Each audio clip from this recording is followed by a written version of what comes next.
From Bias to Equality podcast is brought to you by the CEO Magazine, Holman Webb Lawyers, and B2Buy.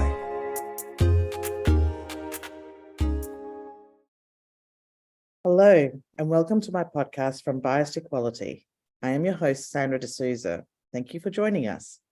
Today, we are going to have a conversation with Robert Fogarty. He's one of those expertise that I'm bringing in from time to time to talk about diversity. Robert has worked for multiple Fortune 500 companies in different vendor management, training, and process improvement capacities. He joined a hospital in Kansas City in the USA several years ago and developed and launched a highly successful supplier diversity program. What he has created and what he calls is absolutely R&D, which means replicatable and duplicatable. His company, SupplierDiversity.Expert, is a platform to help bring those passionate about supplier diversity, such as mentors, mentees, learners, and teachers. And they have a saying, becoming better together. All of them are active in the supplier diversity industry, serving many different areas, such as hospitals, manufacturing, energy, and even government. Some are even global supplier diversity experts. So without further ado, let us welcome Robert and let's learn from him about supplier diversity. Hi, Robert. Thank you so much for joining us here on the podcast. Oh, thank you, Sandra. Thank you for having me. I'm looking forward to speaking with you. Me too. And I'm sure, so this is, I guess, what I've been doing, just to let you know, been interviewing business leaders who have achieved gender equality on elect stars, and which means that they have women representation on C-suites roles and the boards. But what I'm also doing is bringing in experts in different capacity, and just to also, I guess, show that stream of how the experts help other companies and leaders to achieve goals in diversity, whether it's gender equality, and in this case, supplier diversity, and just to share some insights. So we're very excited to have you here and to really tap into that knowledge that you have. But before we get started, though, I'm always interested to learn more about the person, who is here and talking to us. And so we would love for you to really share your journey with me about that career path, like what led you to the current role.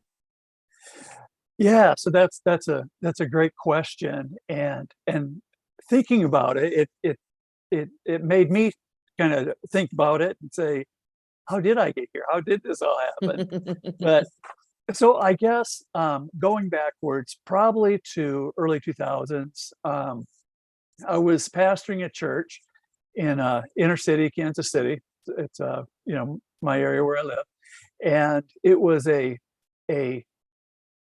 basically an all-white church, almost exclusively in an all-black neighborhood.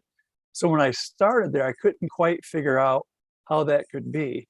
The longer I was there, people from the neighborhood felt comfortable coming. We were growing; it was doing great, but there was just kind of a disconnect there. Like I said, how could we be an all-white church in a totally black neighborhood?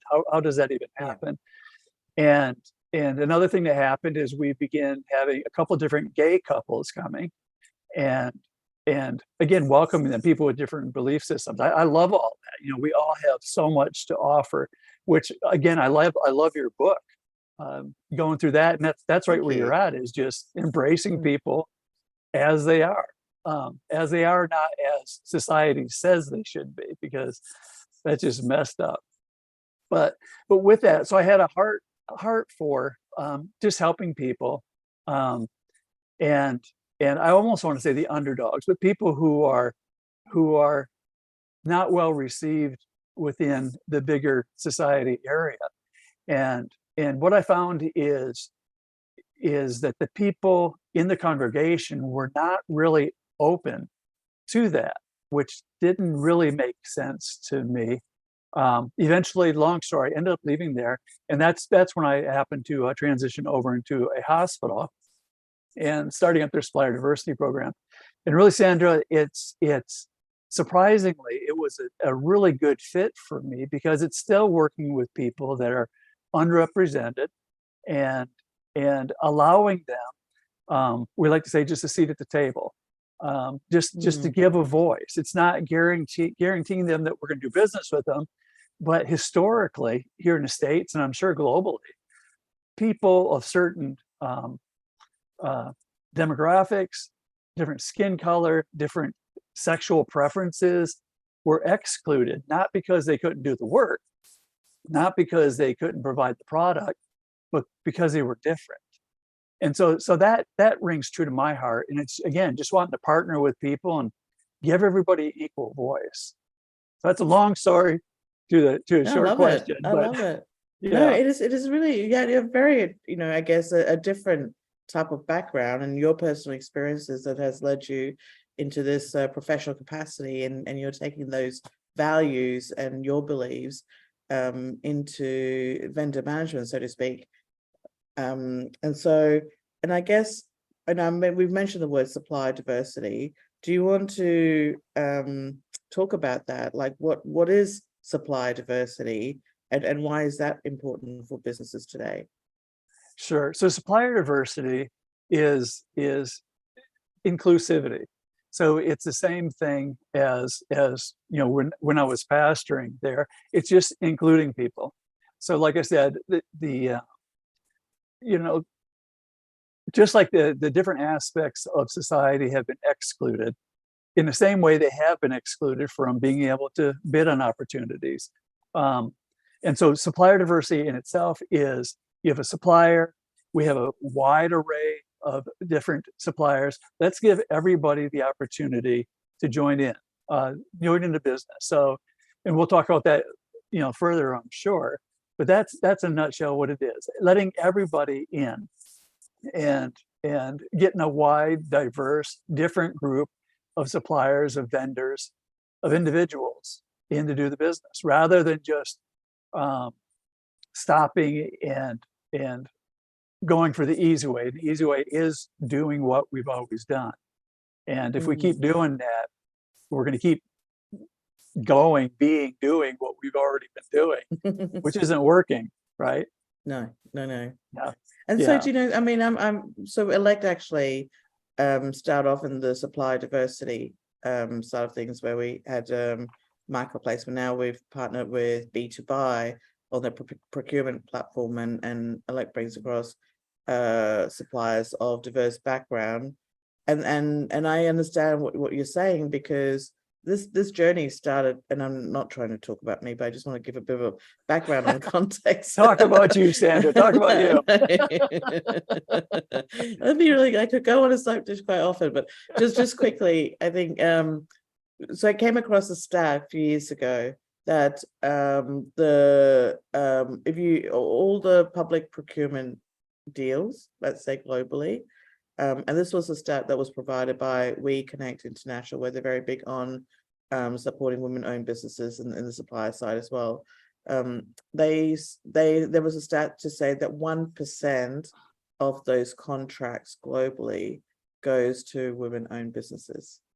And I'm only talking about women-owned businesses, but people don't realize is that as humans, we're so used to, with our network. I mean, it is a complicated issue, but we just stick with the like for like, or the network of people, and not realize, like you said, that there are other companies who are capable of delivering the products and services, but don't even get a look in, because not intentionally, but just somehow that they've been excluded into that mix. And so yes, it is a good thing to do, but obviously there is benefits for the business. Otherwise, it's not just about doing good. So how does a diverse group of suppliers can benefit organizations? Right. Well, again, when I look at diverse, it is a smaller group. And back to your other stat that you said, so 1% of businesses globally go to women-owned businesses. And when you think here in the United States, women-owned businesses with diverse small businesses is one of the largest of that. So if 1% are going to the women, how much is going to minority-owned? how many it's going to, what percentage is LGBTQ or that. Yeah. And globally, it's almost non-existent. Here in the States, in the area that I'm involved with, those are just small percentages. So it's sad. It's sad. And I'm glad what you're doing. I'm glad what I'm involved with right now with Supplier Diversity, because it does make a difference. So having smaller, all that said, having smaller, more resilient, more responsive suppliers, and that's what you get with diverse suppliers. They're able to keep the organization from the wild and the widespread shortages. We just almost got through a pandemic. It's still kind of rising Yes. up, in pockets here and there. Sandra, that could have been avoided for a large part, the shortages, if we were doing business locally, if we weren't doing it globally. Now, again, financially, there has been advantages of buying globally. It drives the price down. But in this particular instance, if all the ports in the US were shut down, it wouldn't affect me if I was getting my product from down the street, if I was bringing in, services, in our same state. So again, having multiple smaller groups, smaller suppliers locally, definitely they're more responsive, which makes a company more responsive. They're more resilient. They're more innovative. So, the bigger the corporations, I'm sure you found this out, when they need something changed, if I'm a small company and I'm going to you as a big company and I need something changed, there's a lot of red tape. Not so with your smaller companies. They want the business. They're hungry for the business. They will bend over backwards for the business. So they will do what it takes to win the business. So they're more dependable. It's a better bet. It's a better deal. Yeah. Again, you've got to work with them, and it takes more work, but when has something good not taken more effort? Yeah. So and that's, I guess, the benefits, because it's yes, the larger ones may be able to drive purely on price, but what you're saying is that the smaller diverse groups help mitigate a lot of the risk should things go wrong, or if there's any changes. And we're in the world where the landscape keeps changing constantly, and the versatility of smaller business suppliers can help navigate them and follow the journey with the larger company. Yes, absolutely they can. Right. And so I guess the next question would be, just say a company wants to improve their diversity in the supply base. What are the common challenges that you've heard about or expect, or when you walk into the roles and you want to introduce your supply diversity program? What are the common challenges, and if you could talk about how you help them overcome these challenges? Sure. And I smile because, there are challenges. I'd love to say that we're amongst like-minded people. And I know you and everybody that's listening, we're on the same page. Your company is probably not going to be quite so open to doing it for whatever reasons. One of the reasons, the bigger reasons, is it's more work. And I get that. So one of the number one challenges is you have to change the minds of buyers, of the people who are doing purchasing. It's more work to choose a diverse supplier. You've got to look for it. It's much easier to do, again, to always do what we've always done. But look backwards and see where that's gotten us. That's not a good thing. Another challenge then, when you have the buyers, backing to a wider group, it's changing the minds of procurement teams. Procurement teams, and I get it, again, because I'm into business and I get about making money and all of that, saving money. So I understand that. But changing the procurement mind to say, you've got these big bundles of opportunity, that corporations are taking care of you. the challenge is break down the bundles. Instead of going just to one big company, allow 5 smaller businesses, to bid on that work. Give them the opportunity. So the challenge then is convincing your company of the good side of buying, the upside from buying from diverse vendors. In doing that, Sandra, you build up your local economies, you build up your local communities, you keep your wealth local, and that's incredibly important. Especially, I've got adult kids now, but our kids need an opportunity.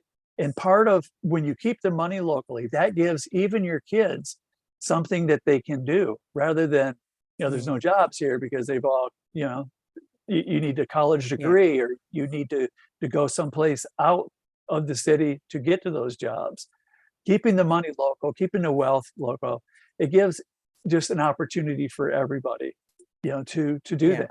But and you have to convince your companies, though. And when you talk about convincing, you start from your senior leadership, from your C-suite. They have to be sold on it, because that's where the push is going to come. So you've got to be on the same page as them. Yeah, and that's also what I've talked about in my book, just on the women representation, that you need the commitment from the top in order to help make it happen, but also empower the teams to be able to deliver it as well. Yeah, they have to be sold. They've got to have the buy-in. Yeah, and so with I mean, I get the impact on the community. There are quite a bit of research to say that the benefits of supporting local businesses or business with diverse background is how much of it does go into the local economy, but also from the community perspective, and sharing of that wealth, rather than keeping it exclusive to a small group who has it, spreading that benefits everybody in the long term. And it does not negate, it doesn't actually reduces profitability. In fact, from the research I've read, that it helps companies to improve, like what we talked about, agility, but innovation and scalability in a way, because it's about mitigating the risk of not just having all your eggs in one basket. Yes. And again, avoiding what just happened to us all globally just a couple of years ago. It can't happen if you've got, the workload spread wide instead of a single. Great deal, but overseas. And the only downside, I laugh, is just a little bit more work for the procurement team to manage it all. Yes. Would you say? Yes. It is. So yeah, and I've had those conversations with our procurement team. Is like, so why would I do that? And so you gotta just be a good pitcher at the whole thing, and tell them the upsides of doing that, of helping out. It's, we say it's the right thing to do, and that's an easy, catchy phrase, but it really is just the right thing to do. To spread wide, and to help more people come up. Again, widen your supply chain. It's just a great thing to do. And so I guess my next question, have you seen, or do you, I guess when you start off this implementing the Supplier Diversity program, it's really not a short-term program, is it? It's a lifelong, or company lifelong commitment, that you just don't do a short campaign. You have to continuously do it. Are they measuring, report KPIs, that sort of stuff, that you need to incorporate into it? Yeah. So you have to have, one of the things I always recommend is you have to have somebody from your accounting team involved in all this, somebody who's watching the dollars. So that's how you track it. And yeah, to your point, I've talked to some companies, and they want to start the program, and they're in, and they said, well, how much can we expect to spend on diversity this year? And that's not an easy answer, you know. So our goal this year, I was talking to one gentleman, our goal this year will be at 10%. We want to spend $8 million for diverse companies. You can't just throw that out there. It's just like you said, it's slow, much slower than I prefer. I'm all about, you know, getting things done quick, but it starts slow and it's continual. It's when you talk about process improvement, continuous improvement, that's definitely what it is. It's where are we at right now? You know, developing a baseline, looking at the baseline, tracking your baseline, looking at it over time. And every year you keep upping the ante, you know, if you will. You just keep becoming more and more aggressive with it. I this afternoon here in the States, I met with our senior VP and several VPs talking about supplier diversity goals for our next fiscal year. And there's a lot of digging over the heels. It's like, well, wait a second, wait. So, but again, it can be done, but it's more work. So expect, if you do this, it's not going to be quick. It's not going to be easy, but it's really going to be fulfilling. And I find it really, really exciting. And I know different people within our company are finding it excited. So each year, you're going to learn more and more about who you are as a company, about the pockets of opportunity that your company has. And again, we added a division last fiscal year. We added another one this year. And so you continue to widen throughout your organization. Where else can we go? And it's fun to me because you get to look and you get to be innovative yourself and you know, looking under rocks and saying, well, how can we do this? And so I'm looking forward to working with, we have another VP on board. So working with him and challenging him and say, okay, this is just like we said, this is what we've always done. How can we do it differently? What is a unique way that we can do this? How can we change up? You know, how can we think differently? So well, that's great. That's great. And so with this, like, how do you see this? Like, what do you see the future of supply diversity? Do you see any trends or ideas that companies need to be aware of? Yeah. So what I see is that it's here to stay. You know, in the States, a lot of people are under the impression that this is something brand new. It's because of our current administration. It's not. It's been around since 1950s, 1960s, and it continues to grow. Okay. Yeah, it really has been. It's getting a lot of momentum right now. What I appreciate is, and I've talked to others, is we're in a different world than we used to be. Think about, we're in a different world in the last 20 years than we've ever been. I think about social media, and social media to me has put everything on Front Street. Things that we weren't really sure about. Now you got people just with their phones just filming it. Yes. So and what's exciting is one, we begin to see more and more, Sandra, that we're not so different after all. I think that we've been either told or it's been insinuated how different we all are, you know, nation against nation. And I don't think that's true. The more I talk to people like yourself, I've spoken to different individuals in Germany, in Russia, and we think we're so different. We're really not. We're really not. Everybody wants the same thing. We want peace. We want to grow. Yes. So the trend I see is more and more companies, because again, everybody is on Front Street now, because everything is more visual, because we're all more connected. Companies, corporations, individuals are responsible for more. And so in the past, maybe with what we call redlining, you know, people being excluded, that might have been acceptable and unprovable. Now it's very provable. And again, it's with social media, it's making us all more responsible, more socially responsible than we have been before. So I think it's almost like it's making us more accountable for our actions, because there is visibility, and people can talk about it and highlight, right, right. yeah, And again, I don't know all of what's going on in Australia, but I do know here in the States, just that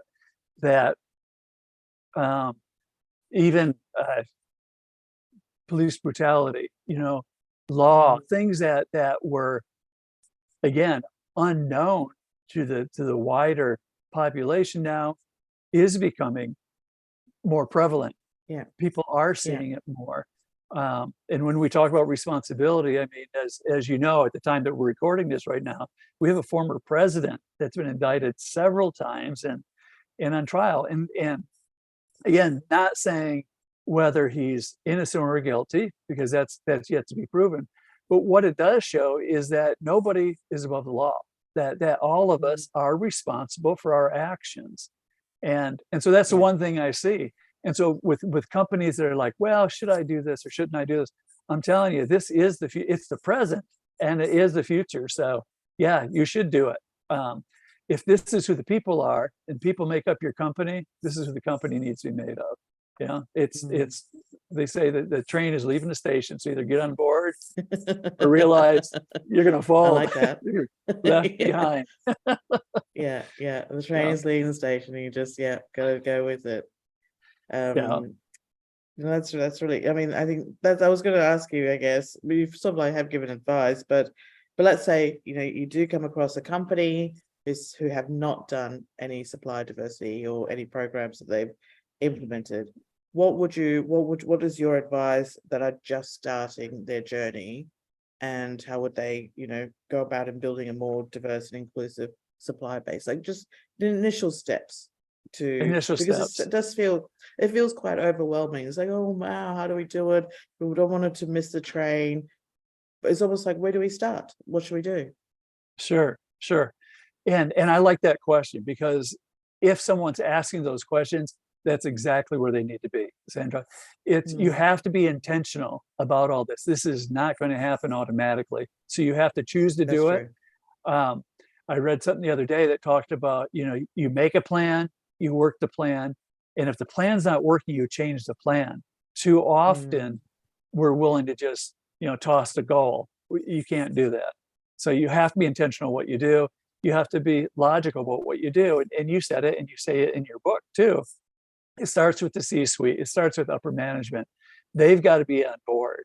So win their hearts, win their leadership, and it begins to fall in place. We could talk. You could do a whole show on the steps, but so you have to have leadership in place, and that widens by putting a policy into place. And when you have a policy into place, then you begin to set goals, and again, you put together a plan and you work the plan. But yeah, if you're asking, what do we do next? You're in the right place. You're intentionally doing something. So that's good. That's good to know, because that's really the first step, is the commitment, that intention. Yes. And the rest will follow. Literally. Yes, absolutely. So, and be aggressive with it. And you put your foot on the gas, on the accelerator, and you keep it on the accelerator. You cannot coast.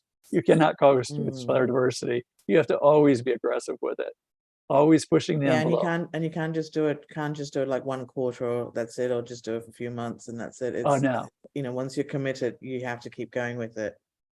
Yeah, and that's a good thought too. Definitely, it's not one quarter. Definitely, it's not 1 year. I don't even know. To give supplier diversity a fair shot, you would have to do it at least 3 to 5 years. And I would never say have a stopping point, but if you're into like, we're going to do that this year. This is going to be our process du jour. This is what we're going to do. You can't do that. It's got to be a commitment. It's got to be a long-term commitment, because it takes a while.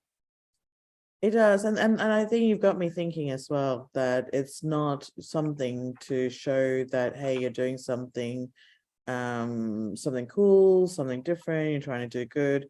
This is actually a way of doing business. This is the how business should be done, and it needs to be incorporated as part of everyday or day-to-day way of doing it. And that is not just a fad. Right, right. And to our earlier in our conversation, I'll tell you this, do it because it's cool. Do it because of fad. What you'll find out is that you will get eaten up. People will find you out. They will see through that. We're not dumb. Because it's not real. Yeah. Right, right. No, I love it. And I love just one more point I want to kind of like reiterate where you said it's important to include an accountant into this program, because it's important to measure all this, the progress or the impact and the spend on the different diverse groups. Yeah, so that's a very important point that you made.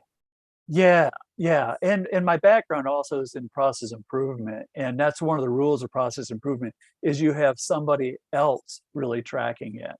So with, a couple of things that you would track, of course, you track the spend. Some people track the percentage of overall spend. We just track the spend for the most part. How much have we spent in which categories, which type of vendors? So we'll measure that. We'll measure the number of vendors.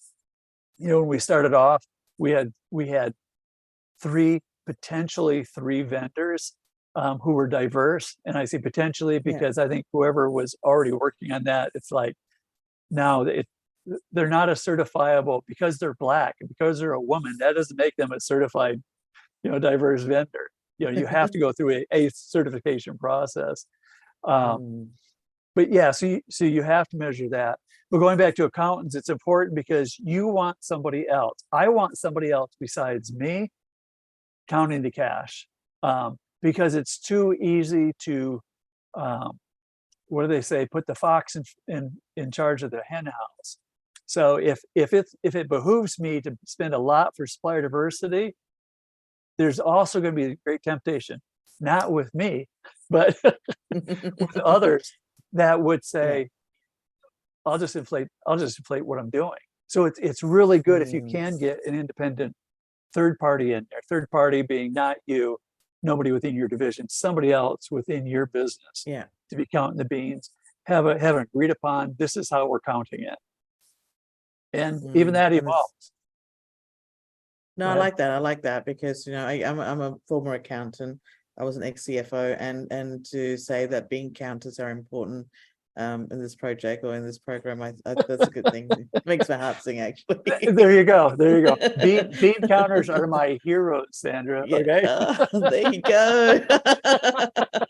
I can feel the Mexican wave going through with all the counters. Right. Well, thank you. Thank you so much, Robert. You're welcome. You're welcome. Hashtag bean counters, did you say? What's that? Oh, so what was the hashtag again? Sorry, I missed that. Yeah. It's hashtag bean counter, right? So it's the future. Yes. I love that. I'm going to share that with my accountant friends as well. That's right. Us finance geeks.